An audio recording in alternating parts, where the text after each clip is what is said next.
Thanks for dropping in. In this video, I discover red is a lousy colour for autofocus to work with. We look into deep, dark, dusty holes, and I play games on a video recorder.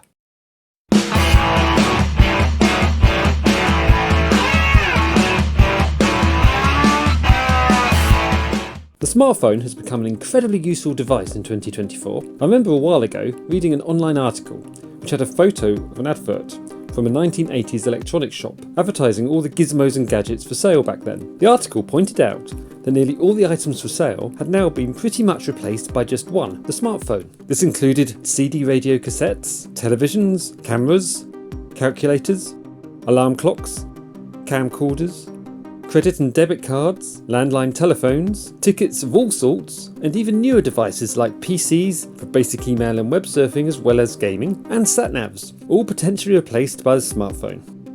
Back in the 80s and 90s, VCRs, or video cassette recorders, were the norm to both record TV and rent a film on a Saturday night. Videos were ultimately replaced by DVDs, and then ultimately streaming. However, although recordable DVD players were available, they never seemed to take off in the same way VHS VCR did, to quickly record neighbours or match of the day. This is where PVRs, or personal video recorders, made an appearance, which are basically Freeview boxes with a hard drive. Personally, this job for me is done by a Gigabyte Bricks mini PC that has a USB Freeview tuner attached, and for many people this job is probably done by their provider Virgin or Skybox or equivalent. However, I'm sure many people still have a PVR box under their tellies, so when I saw a Humax PVR-9300T with a 320GB hard drive offered on FreeCycle, with the owner threatening to take it down the dump if no one wanted it, I had to save it. So after a local collection, it looks in pretty good condition. It includes the remote control, which has a slidey down section to reveal even more controls, as well as both a manual and a quick start guide. No original box though, you can't have it all.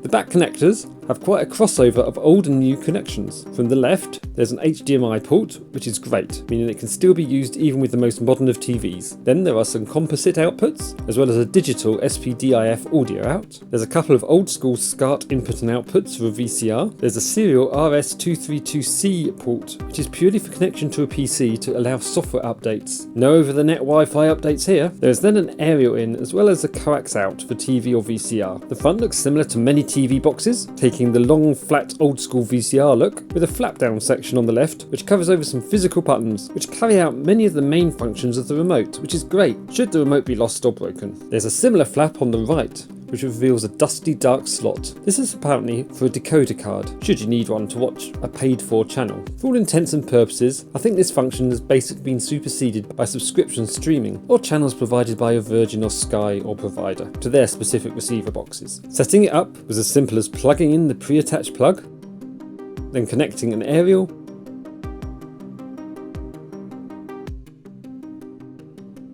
and the HDMI to the TV.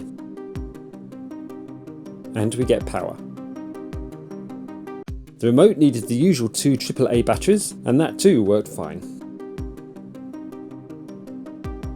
But do we get an output? Yes, I've edited out anything which shows any TV footage for copyright reasons, but it all worked fine. The preferences menu gives us the various setup options,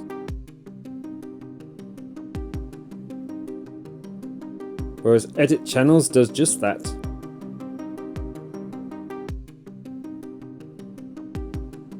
Installation allows channel scanning while system shows the current specifications. This looks like it's the first hardware version of the Humax PVR-9300T, and it is running software from July the 7th, 2011. In the record section we can see that the 320GB hard drive is almost full, so the previous owner has not wiped any of their data. So a quick reformat and reboot later, and that had that sorted.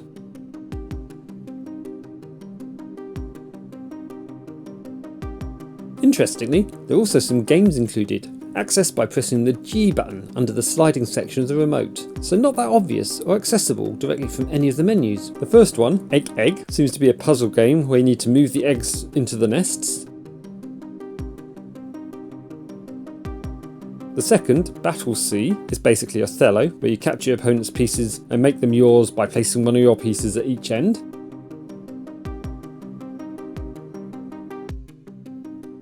And the third game, Rail Whiz, is some kind of Link 2 Points puzzle game, while the final one, Bugs Opera, is a match 3 type game. So there it is, a working PVR that is still compatible with modern TVs. A couple of issues, which shows its age slightly, is that this is standard definition only, meaning while you can use it to record TV on one channel and watch another, it only receives standard definition or SD channels, so no HD channels can be received. As a result of this, it upscales SD to 720p signal, so officially HD, but there is no 1080p output here. I'll probably hang on to this for a while and see if I can find a use for it. Ultimately, it is probably worth about £40 to £50 judging from completed eBay listings, if I do sell it there one day. I hope you enjoyed this video. Do you still use a PVR, or like me, have you got a PC doing that job? Or just rely on the box your provider gives you? Please let me know in the comments. Please like and subscribe if you want to see more of my videos. Take care, and I'll see you again soon.